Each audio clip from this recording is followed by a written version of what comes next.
One thing for me, I hope you're ashamed of yourself. You should be. It's 70 degrees out. You have bunny boots on. Yo, it's David Verner, and this is a reply video because I felt this comment deserved a video reply besides a little short comment reply because of what it sort of covers. And this comment was done by Sam Does Gaming, and the question is, hey Bunny, do you think that these same procedures apply for every age? And it continues, because I've spent the last 6 months reading up on these types of things, and I wanted to personally try it and see how it goes, even if I'm young. Thanks. And the answer to that, Sam, is yes and no. And the reason why I say yes and no is pretty much they're going to treat you, well, they're going to have the same procedures whether you're a teenager or an adult. Good cop, good politician, government official, they're just going to ignore you recording and continue on with their business or their transaction kind of thing that's going on. A bad one, bad politician, government official, cop, they're going to, of course, get on you, try to delete the footage, stop whatever you're doing kind of thing. But here's where the no part comes in.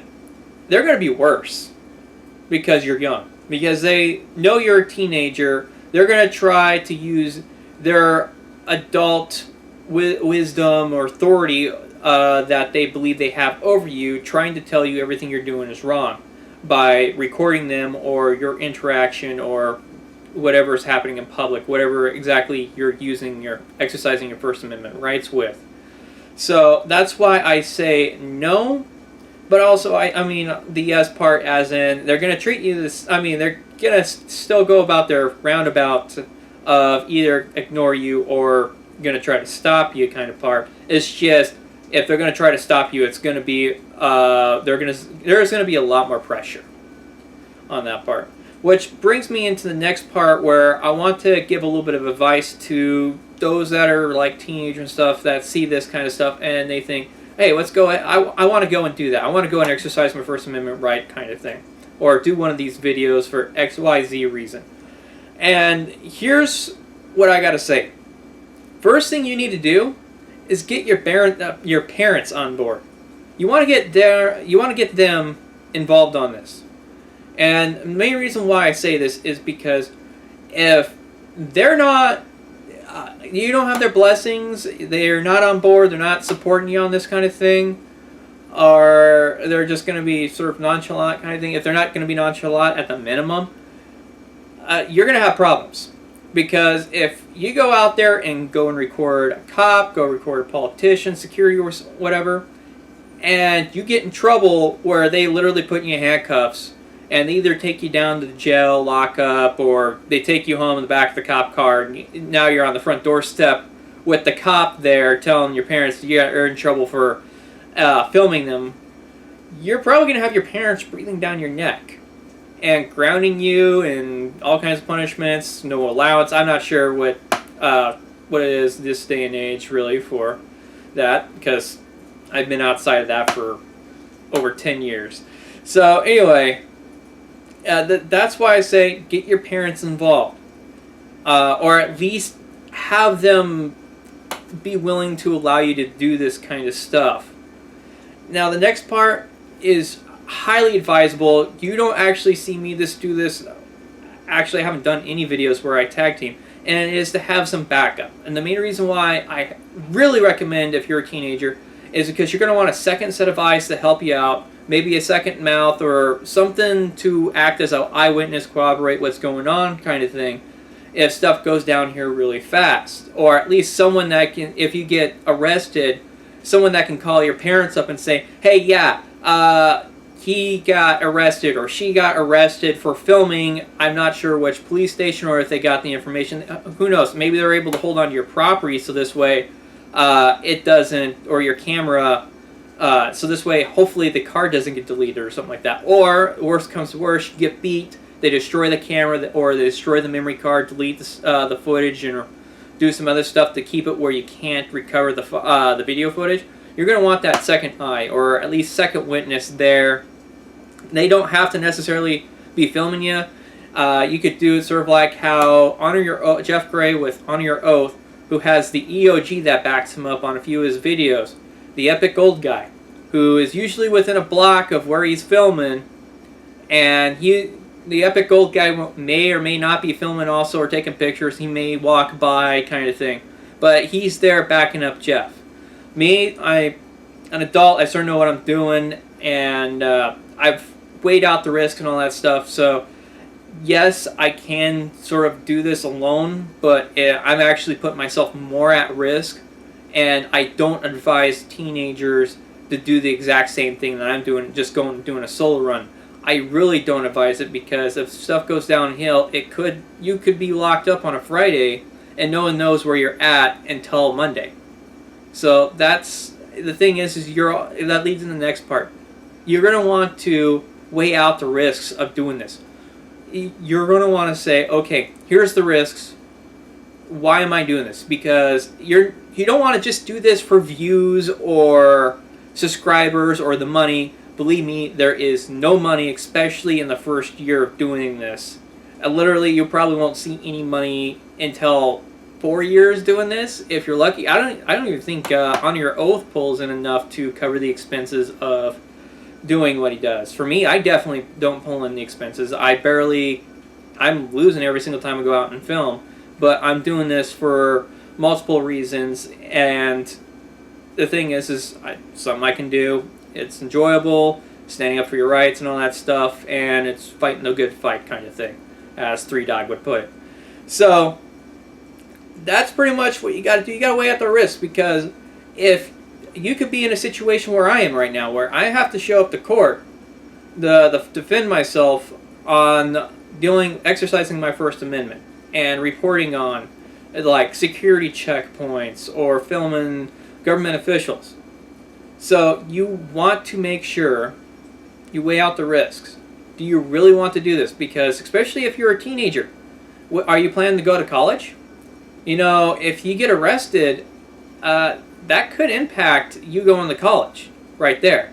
Some colleges may, if it's for a civil rights issue, it may actually help you out, but that's on a very rare occasion. That's pretty much the exception to the rule kind of thing.